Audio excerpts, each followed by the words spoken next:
관우가 최선의 선택을 했을 경우를 가정한 대체 역사 스토리텔링 오디오북. 관우가 처음부터 냉철하고 이상적인 판단을 했던 순간들로 시작합니다. 황건적의 난이 시작되기 전 탁현. 관우는 도적 무리를 뿌리치고 나와 고요한 무술관에서 고독하게 무공을 연마하고 있었다. 그는 이미 세상의 어지러움을 간파하고 있었고 평생 따를 만한 참된 사람을 찾아 떠날 준비를 하고 있었다. 그러던 어느 날 탁현의 시장 한복판에서 관우는 두 남자를 만난다. 한 사람은 온화한 눈빛을 가진 유비, 또 한 사람은 우직하고 뜨거운 기운을 뿜는 장비였다. 셋은 곧바로 깊은 대화를 나누며 자신들이 각기 얼마나 세상과 백성의 고통을 직시하고 있는지를 깨닫는다. 형님, 우리 셋이 이 어지러운 세상에서 정의를 세우고 백성을 구합시다. 관우는 깊은 결심을 담아 유비의 눈을 바라보며 말했다. 그들은 도원에서 복숭아꽃 아래 맹세한다. 우리는 같은 날 태어나지 못했으나 같은 날 죽기를 원하노라. 그 맹세는 천지를 울렸고 관우의 운명은 그 순간부터 바뀌기 시작한다. 황건적의 난이 발발했다. 관우는 도원결의 직후 유비와 장비와 함께 의병을 이끌고 전장으로 향한다. 장비는 분노에 차 무모하게 돌격하자고 하지만 관우는 말했다. 적의 힘을 얕보지 말게. 우리가 진짜 구할 것은 백성이지 무공 자랑이 아니네. 관우는 유비에게 진언의 백성 보호와 전략적 수비를 우선시하며 전투를 이끈다. 이 덕분에 첫 전투에서 유비 삼형제는 수많은 농민들을 구해내고 관우는 신중하고 책임감 있는 장수로 백성들의 존경을 받기 시작한다. 황건적을 진압하는 과정에서 조조는 관우의 탁월한 무예와 뛰어난 판단력을 눈여겨본다. 하지만 조조는 관우에게 은밀히 접근해 이렇게 말한다. 그대 같은 인물은 유비 아래 있을 자가 아니오. 나와 함께 대업을 이룩합시다. 관우는 단칼에 거절한다. 조승상, 그대의 능력은 존경스럽지만 나는 형님의 곁을 지킬 것입니다. 의로 맺어진 인연을 이익으로 저버릴 수는 없습니다. 조조는 아쉽다는 듯 미소를 머금지만 관우의 결연한 태도에 경외감을 느낀다. 이 선택은 훗날 조조의 인식까지도 바꾸는 계기가 된다. 전투 중 붙잡힌 황건적의 장수 장량. 모두가 그를 처형하자 하지만 관우는 고개를 젓는다. 그 또한 백성을 위해 나섰던 자. 그 마음이 거짓이라면 죽어 마땅하지만 진심이었다면 우리 편이 될 수 있소. 관우는 장량에게 두 번째 기회를 준다. 장량은 훗날 유비군의 참모가 되어 서북 방면의 방어를 책임지게 된다. 관우의 긍정적 선택이 미래의 큰 자산이 된다. 관우는 유비에게 제안한다. 도원결의도 중요하지만 우리는 하늘에 다시 맹세해야 합니다. 태산에서 제를 지내고 천명에 따라 올바른 길을 가겠노라 맹세합시다. 세 사람은 태산 정상에 올라 천지에 제를 올린다. 유비는 눈시울을 붉히며 말한다. 우리가 뜻을 저버리지 않으면 하늘도 우리를 돕겠지요. 이 맹세는 이후 유비군이 도의와 신의를 내세워 많은 장수와 백성을 모으는 근간이 된다. 관우는 늘 병사들과 함께 식사하며 직접 무기를 손질했다. 장수란 명령하는 자가 아니라 함께 싸우는 자일세. 병사들은 관우를 의로운 대장군이라 부르며 따르기 시작하고 전장에선 항상 관우의 부대가 가장 용감하게 싸운다. 하루는 장비가 술에 취해 병사들에게 욕설을 퍼붓는다. 관우는 단호히 그를 질책하지만 이후 홀로 장비를 찾아간다. 우리가 형제라면 서로를 가르쳐야지 버려서는 안 되네. 이 대화로 장비는 더욱 성숙해지고 유비군의 내부 결속은 더욱 단단해진다. 전투에서 투항한 도적 300명을 관우는 모두 살려 백성으로 받아들인다. 사람은 상황에 따라 변할 수 있어. 진심으로 뉘우친 자는 세기를 줄 수 있어야지.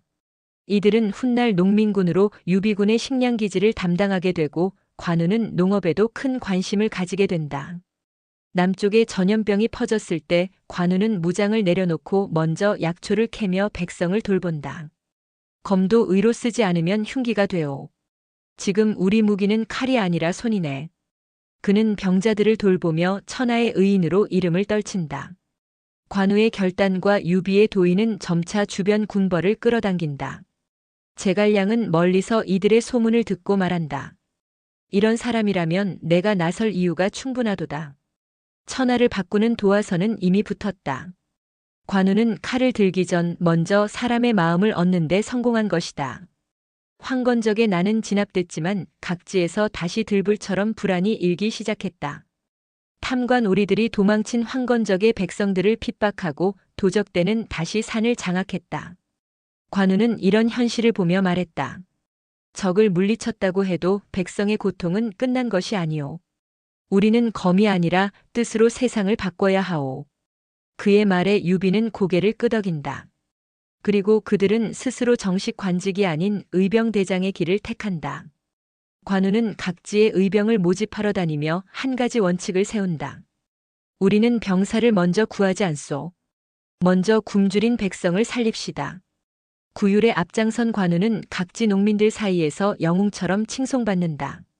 이러한 신뢰는 훗날 자발적 군사화를 이루게 되고 강력한 촉한의 기초가 된다. 임시로 협력하던 현령이 농민을 억압하자 관우는 진중하게 말한다. 백성을 위한 싸움이라면 우리는 목숨도 바칠 수 있소. 하지만 백성을 억누르는 자와는 칼을 함께 하지 않겠소. 그 말에 현령은 부끄러움을 느끼고 권한을 내려놓는다. 관우는 통치자의 거울이 되어간다. 전투 후 한 병사가 죽자 그의 노모가 오열했다. 관우는 직접 집을 찾아가 무릎 꿇고 예를 올린다. 그의 목숨은 내 목숨보다 귀하였소. 장수는 부하의 죽음을 가볍게 여겨선 안 됩니다. 이 일은 전국적으로 퍼지고 수많은 이들이 관우의 의병으로 모여든다. 관우는 싸움을 모르던 농민들에게 자위무술을 가르친다. 그는 싸움이 아닌 지키는 힘으로서의 무예를 강조하며 말했다. 검은 휘두르라고 있는 것이 아니오. 지키기 위해 피하지 않기 위해 존재하는 것이오. 관우는 의병 조직법을 처음으로 만들었다. 단순한 병사 나열이 아닌 신뢰 기반 분대제, 자율적 분파 작전을 도입한다. 이는 훗날 촉한의 강한 유연성과 대응력을 낳는다. 늙은 장수 유춘이 몸을 가누지 못한 채 돌아오자 관우는 그를 직접 부축하며 말한다. 칼은 무디더라도 마음은 날카롭소. 진심은 세월을 이깁니다. 그는 유춘을 참모로 앉히고 노병을 존중하는 전통을 세운다. 전선에 나간 병사들의 집이 도적에게 털렸다는 말을 듣자 관우는 병사들과 함께 마을을 지켜낸다. 그는 다음 날 이렇게 선언한다. 병사의 가족을 버리는 장수는 부하의 신뢰를 얻을 수 없어. 이후 유비군은 군 가족 보호제를 도입하게 된다. 의병 진영에 열병이 퍼지자 관우는 가장 먼저 의복을 벗고 약초를 짊어진다. 병사들이 만류하지만 그는 말한다. 대장은 전선에서 앞서 싸우고 재난 앞에선 앞서 움직이는 자요. 그는 병사들과 함께하며 모두의 신뢰를 다시 한번 얻는다. 제갈량은 사신을 보내 관우의 진영을 관찰하고 돌아온 자에게 묻는다. 그는 어떤 사람이요? 사신은 대답한다. 용맹하되 교만하지 않고 신중하되 위축되지 않으며 병사와 백성 모두가 존경합니다. 제갈량은 천천히 고개를 끄덕인다.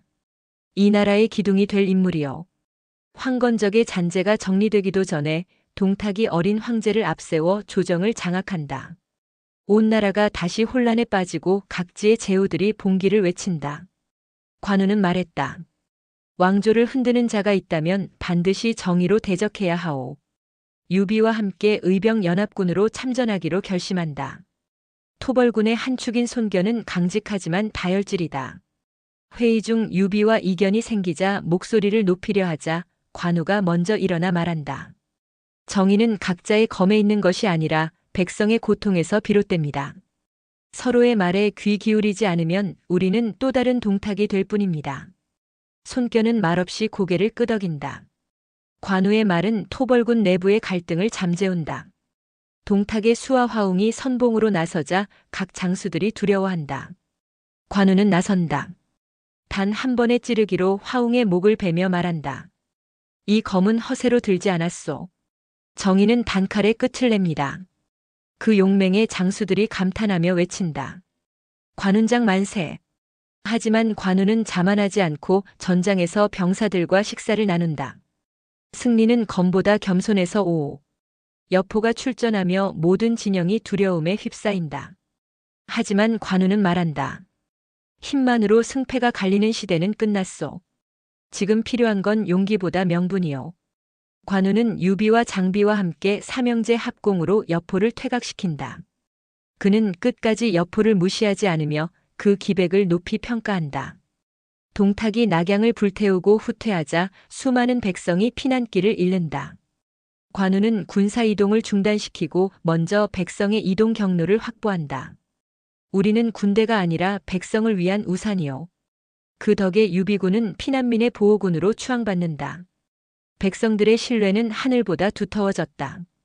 손견이 옥새를 발견하고 은닉하려 하자 관우는 유비를 설득해 직접 손견을 찾는다. 한실의 상징은 은닉이 아니라 공정한 보호에 있어야 합니다. 손장군의 명예를 믿습니다. 손견은 부끄러워하며 옥새를 넘기고 관우는 그 뜻을 존중해 함부로 황제 권위에 접근하지 않는다. 혼란한 토벌군 안에서 약탈과 민간인 피해가 잇따르자 관우는 유비 진영에서 다음과 같은 군유를 발표한다. 백성의 재산은 군량보다 먼저 보호한다. 약탈 시 즉시 제재, 지휘관 포함 처벌. 아군 피해보다 민간 피해를 먼저 점검한다. 이 선언은 다른 진영에도 퍼지며 관우의 법으로 불린다. 동탁은 허절을 보내 허위 정보로 토벌군을 갈라놓으려 한다. 관우는 단호하게 판단한다. 분열이 아니라 단결이 복수보다 명분이 우리를 지켜줄 것이요. 그는 정보를 유비군에 공유하고 거짓 정보를 기반으로 한 동탁의 책략을 무산시킨다. 전쟁이 끝난 뒤 모두 돌아가려 할 때 관우는 낙양에 남는다. 도시는 패하지만 사람은 남아있어. 우리가 지금 이들을 외면하면 또 다른 동탁이 나올 뿐이요. 그는 직접 벽돌을 나르고 병사들과 함께 폐허 속의 도로를 뚫고 마을을 다시 세운다. 그 모습은 수많은 이들의 가슴에 깊이 각인된다. 토벌 연합군이 각자 흩어지는 가운데 유비와 관우, 장비는 조용히 술잔을 나눈다. 지금은 흩어지지만 우리의 의로움은 언젠가 다시 모일 것이요. 관우는 칼을 갈며 말했다. 이제 우리는 나라가 아닌 백성의 편으로 싸워야 할 때요. 그의 말은 천하를 떠돌 유비 삼형제의 새로운 각오를 상징한다. 동탁이 도망가며 북지로 후퇴하고 여포는 장안으로 돌아선다. 이 과정에서 수많은 피난민이 도적대의 표적이 되자 관우는 유비에게 말한다. 지금 우리 검이 닿아야 할 곳은 황궁이 아닌 들판이요. 그는 장비를 이끌고 도적 소탕에 나서며 피난길을 연다. 이후 백성들은 붉은 얼굴의 장군이 길을 열어줬다고 노래한다. 장안 인근에서 여포가 길을 막는다. 둘은 다시 마주하고 여포는 관우에게 묻는다. 나와 같은 무예를 가진 자가 어찌 유비 같은 자 밑에 있는가? 관우는 단호하게 말한다. 힘은 존경을 강요하지만 의는 신뢰를 만든다. 내가 유비 형님을 따르는 이유요. 여포는 패배하지 않았지만 그 말에 잠시 눈을 떨군다. 관우는 싸움 후 여포를 따로 불러 말한다. 그대는 힘을 쫓지만 마음이 고든 자요. 힘을 위해 배신하지 말고 의를 위해 돌아오시오. 여포는 조용히 말을 달려 떠나지만 훗날 이 말을 떠올리며 조조에게 배신하지 않기로 결심한다. 관우의 말은 여포의 마지막 선택에 영향을 준다. 동탁이 남긴 잔당 세력 중 하나인 이각과 곽사는 낙양을 노린다. 관우는 이를 예측하고 병력을 나누지 않고 병사들을 지키기 위한 방어망을 구축한다. 그는 백성의 마을을 둘러싼 연합벽을 세우고 병사에게 명한다. 성은 돌이 아니라 마음으로 지켜야 하오. 이 작전은 성공적으로 낙양을 지켜낸다. 동탁이 결국 조조와 손견 연합군에게 잡히기 직전 관우는 사절로 보낸다. 무력으로 끌어낸 자는 다른 무력으로 대체될 뿐이요. 이제 그대도 이 혼란을 끝낼 마지막 역할을 하시오. 동탁은 거절하지만 그 말은 수하들에게 퍼지며 반란의 기세를 꺾는다. 동탁은 처형당하지만 무력보다는 내분으로 무너지게 된다. 조정이 무너지고 어린 황제가 위험에 처하자 관우는 보호군을 조직한다. 그는 우리는 권력을 지키는 게 아니라 상징을 보존해야 하오. 라며 조정을 정비한다. 백성들은 검보다 덕이 앞선 장수라며 관우를 추앙하기 시작한다. 왕유는 여포를 조정으로 끌어들여 사병화하려 한다. 관우는 반대하며 말한다. 의가 없는 검은 주인을 바꾸기 마련이요. 여포는 자유로이 있어야 그 진심을 따를 수 있어. 결국 왕윤의 권력욕은 실패하고 조정은 다시 유비 중심의 의병 정화운동으로 재편된다. 관우는 낙양 인근 재건을 위해 직접 농토 재분배안을 마련한다. 귀족이 버린 땅을 무주택 백성에게 나눠주며 말한다. 정의란 땅 위에서 실현되어야 하오. 검으로 싸운다면 곡식으로 보상해야 합니다. 이는 촉한의 토지개혁 모델이 된다. 관우는 전쟁 후 병사들을 위해 무사 학당을 설립한다. 글을 몰랐던 병사들에게 글을 가르치고 퇴역 후의 삶까지 설계한다. 그는 말했다. 검이 마지막이면 삶은 비극일 뿐이요. 삶을 시작할 수 있어야 전쟁이 끝나는 것이요.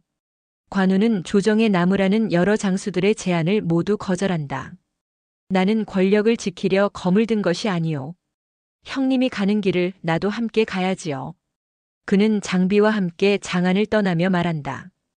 백성을 지키는 자리에 권력이 있다면 그게 진짜 천하지. 관우는 북방을 정벌하던 중 조조와 다시 조우한다. 조조는 그를 환대하며 이렇게 말한다. 그대의 의로움은 예나 지금이나 빛이 나오. 이제는 나와 함께 천하를 논해보지 않겠소? 관우는 정중히 고개를 숙이고 말한다. 조승상, 저는 검을 휘두를 줄은 알지만 그 검을 믿어준 분을 잇는 법은 모릅니다. 조조가 일부러 장비의 행방을 감춘다. 관우가 흔들릴 줄 알고 던진 시험이었다. 그러나 관우는 감정적으로 움직이지 않고 모든 정보를 객관적으로 분석해 조조의 의도를 꿰뚫는다. 장비는 살아있어. 내 형제를 의심하게 만드는 것이 진짜 덫이요. 그는 조조에게 일침을 놓고 조용히 장비의 위치를 알아내 구출에 성공한다. 조조는 관우를 중심으로 제후들을 모아 연회를 연다. 술자리에서 검무를 부탁받은 관우는 망설인다. 하지만 그는 일어나 검을 꺼내 들고 춤이 아닌 선언을 한다. 이 검은 놀이가 아니라 정의의 상징이요. 춤을 추기보다는 뜻을 나누는 자리에 어울립니다. 장내가 숙연해지고 조조도 고개를 끄덕인다. 화북에서 반란이 일자 관우는 조조 진영의 장수들과 연합작전을 펼친다. 승리를 거두고도 그는 전공을 자신이 아닌 부하들과 함께 나눈다. 장수의 승리는 병사의 피 위에 서 있습니다. 이 승리는 모두의 것이요. 그 자세에 조조 진영 병사들도 감동하며 그를 진심으로 존경하게 된다. 조조는 사적으로 관우를 불러 말한다. 유비는 대의엔 충실하지만 천하를 이끌 리더는 아니오.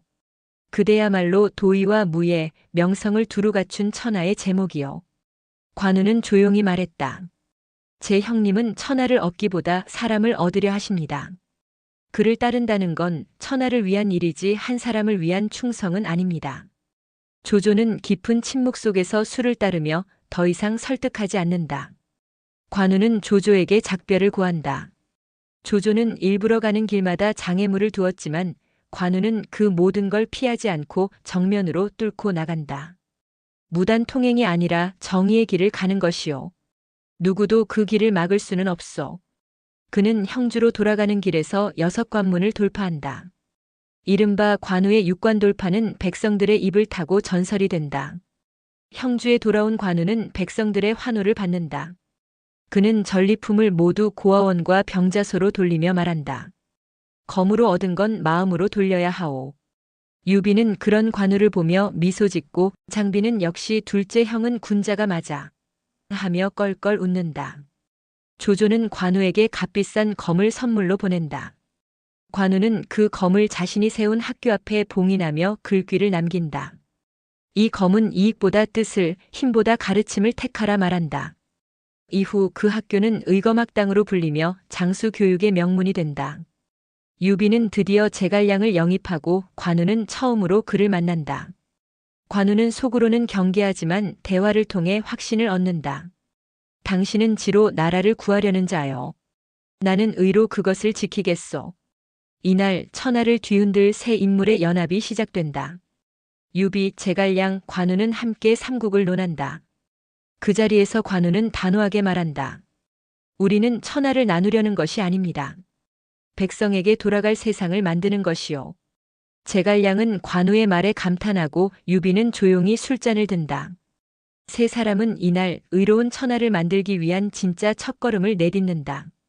조조가 대군을 이끌고 형주를 압박한다.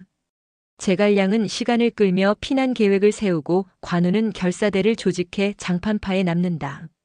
그러나 그는 무모한 결투 대신 유인 후 매복 전략을 선택한다. 적을 이기기 위해 죽을 필요는 없어. 이기고 살아야 백성을 지킵니다. 관우의 지휘 아래 조조의 선봉은 격파당하고 유비는 안전하게 피난민을 이끌고 후퇴에 성공한다.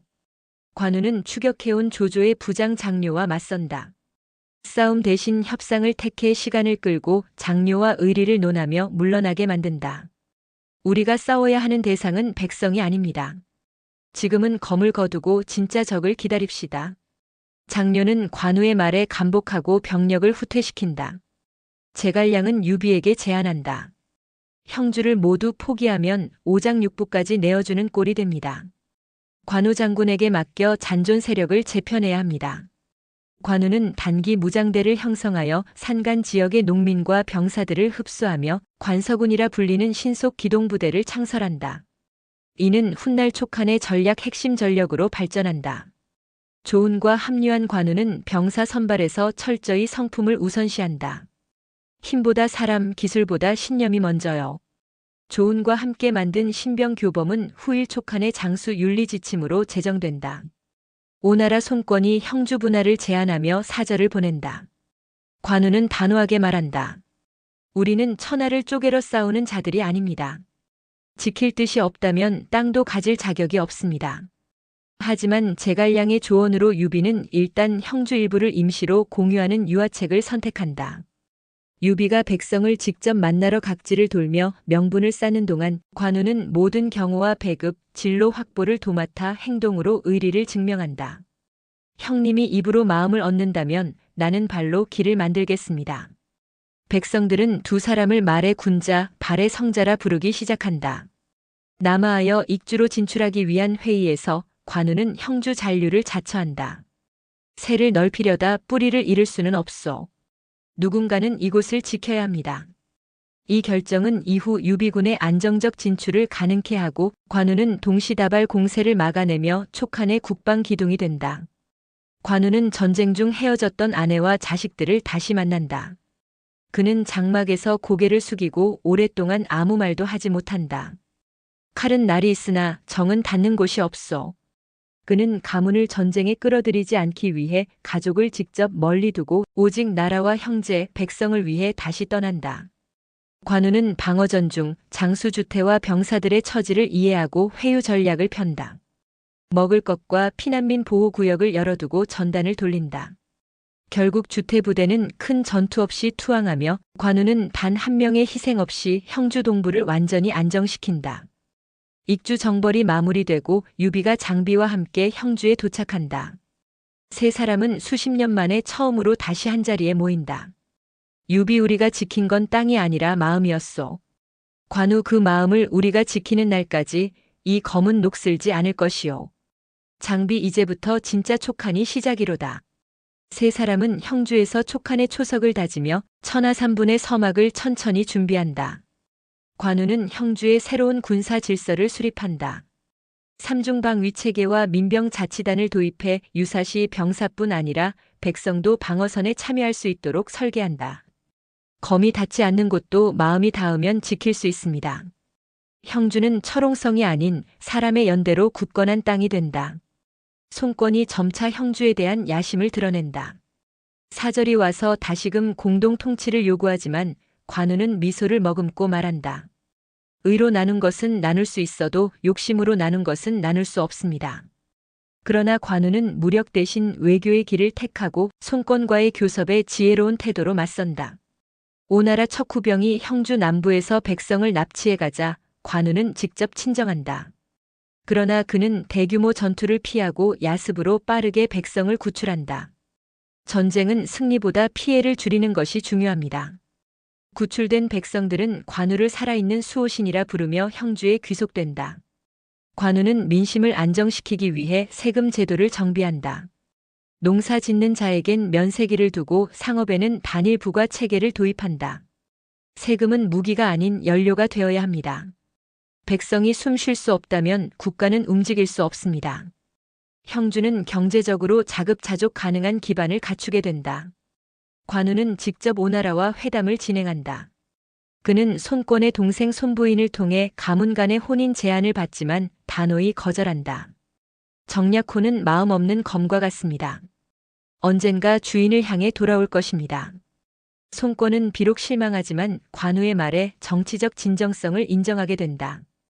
관우의 휘하 장수 장포가 재물을 빼돌린 사건이 드러난다. 부하들은 처형을 주장하지만 관우는 그를 직접 신문한 후 다음과 같이 판단한다. 그 죄는 무겁지만 참회할 기회를 주는 것이 의입니다. 장포는 참회하며 병사를 위해 평생을 바치고 훗날 유능한 훈련관이 된다. 관우는 용서와 교정의 리더십을 확립한다. 형주의 대홍수가 나자 관우는 병사들을 물막이보다 먼저 구호로 투입한다. 그는 흙탕물에 몸을 담그며 말한다. 검으로 구하는 승리는 잠깐이지만 삽으로 쌓는 신뢰는 천년을 갑니다. 이 복구 이후 형주 백성의 충성도는 절정에 달한다. 관우는 미래를 위해 장수 후보생을 직접 양성하는 청룡령 훈련소를 설립한다. 그는 기술보다 먼저 도덕을 가르친다. 무예는 늦게 배워도 되지만 신의는 늦게 배워선 안 됩니다. 청룡령은 훗날 촉한을 지탱한 젊은 무장의 산실이 된다. 손권은 결국 3만 대군으로 형주를 압박해온다. 관우는 성문을 열지 않고 담담히 말한다. 성은 걸쇠로 지키는 것이 아니라 명분으로 지키는 것입니다. 관우는 군을 분산시켜 기동전 위주로 대응하고 오나라 군은 지루한 장기전 끝에 스스로 철수한다. 형주의 유생, 농민, 상인이 자발적으로 모여 관우에게 감사의 봉헌식을 연다. 그는 이 자리에서 왕의 상징인 면류관을 받지만 거절하며 말한다. 나는 백성을 지키는 검일 뿐이요. 면류관은 마음으로 받겠소. 쓰지는 않겠습니다. 관우는 무인이 아닌 정치인으로서의 진화를 보여주며 명실상부 형주 왕 이상의 존재가 된다. 관우는 형주를 안정시킨 후 제갈량의 요청에 따라 위와 오의 경계지인 합비로 출정한다. 그는 출정식에서 말한다. 이 싸움은 땅을 얻는 전쟁이 아니라 천하의 촉한의 이름을 새기는 싸움이요. 그의 말은 병사들의 마음을 뜨겁게 달군다. 합비를 놓고 위와 오가 탐욕을 드러내자 관우는 일부러 오나라 측의 외교 사절을 파견한다. 그는 의도적으로 평화 제스처를 취하며 오의 방심을 유도한다. 전쟁은 검으로만 싸우는 것이 아니요. 의심을 주는 것도 하나의 칼입니다. 손권은 방심하고 병력을 후퇴시킨다. 조조의 부하 장압이 정예병을 이끌고 합비를 공격한다. 관우는 조은, 황충과 연합하여 삼면 기습 전략을 펼친다. 결국 장압은 전장을 이탈하고 위군은 큰 피해를 입는다. 관우는 포로들을 돌려보내며 말한다. 적이라도 사람입니다. 백성의 피로 천하를 그리지 않겠습니다. 관우는 승리 이후 곧바로 병사들에게 휴식과 보상을 명한다. 포상보다 가족과의 상봉을 우선시하고 사망자 유가족에게 직접 위문 편지를 보낸다. 전쟁은 끝나도 상처는 남습니다. 그 마음까지 감싸야 진짜 승리입니다. 유비가 촉한 황제로 즉위하자 관우는 조용히 면회를 요청한다. 그는 단호히 말한다. 형님이 자리를 얻었어도 저는 아직 싸움터에 있습니다. 황제이기 전에 백성의 형님으로 남아주십시오. 유비는 눈시울을 붉히며 고개를 끄덕인다. 관우는 끝까지 충언을 멈추지 않는다.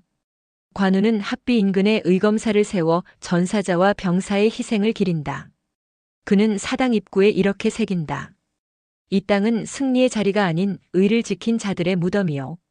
합비는 단순한 군사 요충지를 넘어 의의 상징으로 재탄생한다. 조조가 사신을 보내 다시금 관우에게 고위직과 토지를 제안한다. 관우는 사절 앞에서 이렇게 말한다.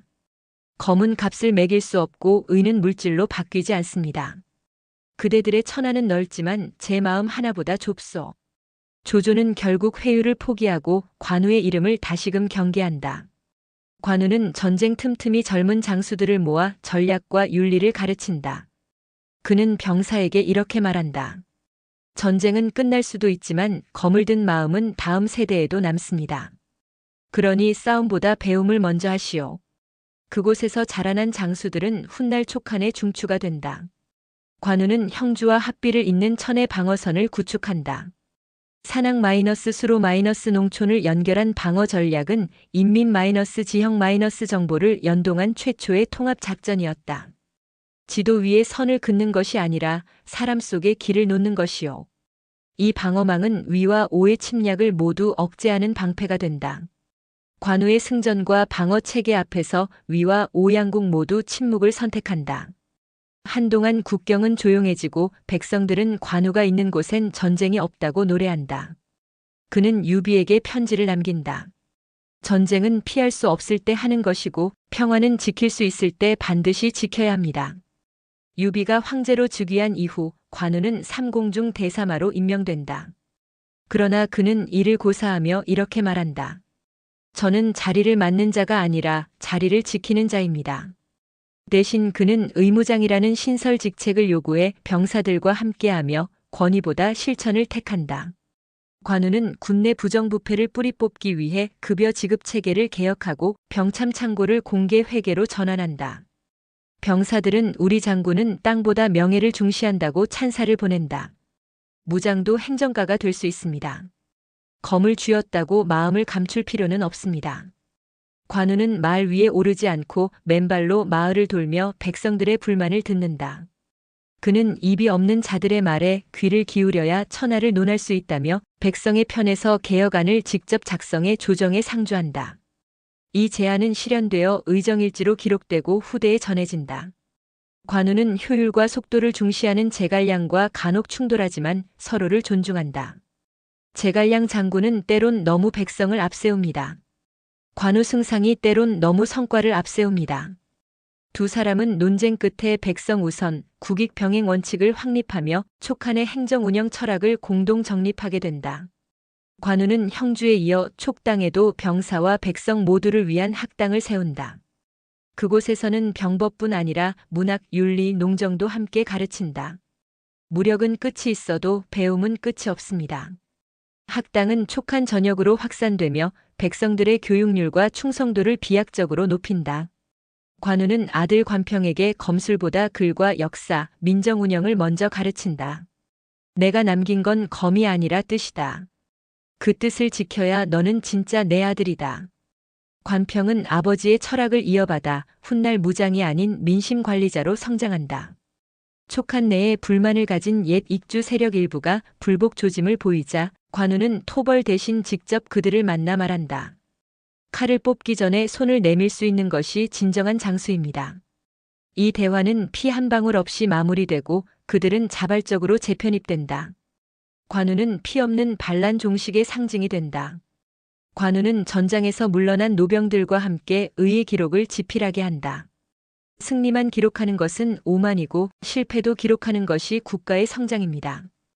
이 회고록은 촉한의 정체성을 정의한 역사서로 후대에 전해진다. 관우는 전사자 가족에게 주택을 우선 공급하고 그 자녀들을 국가가 직접 교육시키는 의가정법을 시행한다.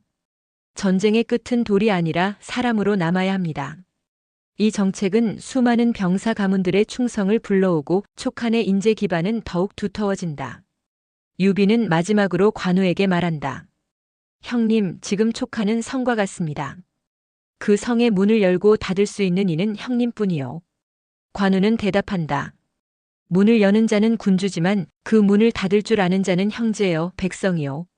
그는 촉한의 수문장으로서 마지막까지 권력보다 책임을 택한다. 손권은 다시 형주를 요구하며 병력을 집결시킨다. 이번에는 진심 어린 외교가 아닌 무력 도발이었다. 관우는 유비와 제갈량에게 보고하고 말한다. 이번에는 길이 하나뿐입니다. 검을 다시 들어야 하겠습니다. 관우의 출정 소식에 형주, 익주, 파촉의 백성들이 자발적으로 물자를 모은다. 관평과 조운, 황충이 함께 출정하며 전군은 일사불란하게 움직인다. 이 싸움은 승리를 위한 것이 아니라 정의를 지키기 위한 마지막 시험입니다. 관우는 오나라의 정예 장수 사자의 부대를 맞아 싸움보다 회유를 먼저 시도한다. 그대가 지키려는 자가 탐욕이라면 그 검은 언젠가 그대를 배신할 것이요. 사자는 전투 중 관우의 말을 되새기고 결국 항복한다. 이 전투는 말로 이긴 싸움으로 기록된다. 관우는 적벽 전투의 복수를 원하는 이들을 설득한다. 불로 얻은 것은 물로 잃을 수도 있습니다. 그러나 뜻으로 얻은 것은 천년을 갑니다. 그는 강을 건너지 않고 수로 봉쇄와 협상으로 오군을 고립시킨다. 오나라가 패색이 짙어지자 송권은 사절을 보내 관우에게 비밀리에 제안한다. 형주를 넘기고 장군께 형제의 우애를 청하겠습니다. 관우는 다음과 같이 답한다. 형제란 검을 거둘 수 있을 때 맺는 것이요. 지금의 제안은 의가 아니라 거래입니다. 협상은 결렬되고 전면전이 선포된다. 관우는 형주로 진격해 수십일간의 공방 끝에 마침내 형주성을 회복한다. 하지만 전투 중 많은 민가가 불타고 어린아이들이 길을 잃는다. 관우는 승리의 함성 속에 고개를 숙이며 말한다. 이 승리는 영광이 아니라 사죄입니다. 그는 직접 재건을 도우며 성벽보다 사람을 먼저 세운다. 위나라 내부에서 사마이가 조조를 몰아내려는 정변을 준비하고 오나라는 송권의 후계 구도 갈등으로 혼란에 빠진다. 관우는 제갈량에게 말한다. 지금이 바로 백성이 고통 없이 통일을 맞을 기회입니다. 제갈량은 평화통일 방안을 수립하고 관우는 다시금 검보다 사절을 선택한다. 관우는 사마이와 회담을 진행한다. 사마이는 기민하게 말한다. 장군은 신의로 천하를 얻었고 나는 이성으로 천하를 바라보지요. 관우는 미소를 짓고 답한다. 그러면 이성을 이기기 위해 신의가 무엇을 할 수 있는지 보여주지요. 두 사람은 극적으로 정전 협약을 맺는다. 위나라와 오나라 모두 촉한에 병합되기로 합의하며 천하는 하나가 된다. 통일 후 관우는 고위 직책을 거부하고 전국을 순행하며 무장이 아닌 시민으로 살아간다. 그는 제갈량에게 관직 반납서를 제출하며 말한다. 저는 이제 할 일을 다 했습니다. 이제는 아이들이 자라는 땅을 바라보겠습니다. 관우는 말없이 떠나 형주의 학당으로 돌아간다. 그는 검을 봉인하고 평범한 교사로 지내며 아이들에게 이렇게 말한다. 의란 무엇이냐 묻는다면 그건 바로 지켜야 할 때 지키는 마음입니다. 수년 후 관우는 조용히 눈을 감는다. 장례는 국가가 아닌 백성들이 자발적으로 올리고 무덤엔 다음 문구가 새겨진다. 이곳에 잠든 이는 한 나라를 세우지 않았다. 그러나 한 시대를 지켰다. 무력의 상징이었던 한장수가 의와 신념을 선택하며 진정한 영웅으로 성장해가는 여정을 담은 이야기입니다. 이 오디오북은 만약 관우가 모든 선택의 순간마다 조금 더 현명하고 너그러운 결정을 했더라면 역사는 어떻게 바뀌었을까 하는 상상에서 출발했습니다. 그는 전쟁을 검으로만 하지 않았고 정치를 권력으로만 보지 않았으며 백성을 수단으로 삼지 않았습니다. 그의 선택은 늘 신이었고 그가 걸은 길은 검보다 마음이 앞서는 길이었습니다. 그 길 끝에서 우리는 정치가 아닌 사람을, 승리가 아닌 뜻을 기억하게 됩니다. 관우는 삼국의 무장이었지만 이 대체 역사 속에서는 천하를 하나로 잇는 사람의 다리가 되었습니다. 이 오디오북이 여러분의 마음속에도 하나의 의로운 길을 남기기를 바랍니다. 궁금하신 인물이 있으시다면 댓글로 남겨주세요. 감사합니다.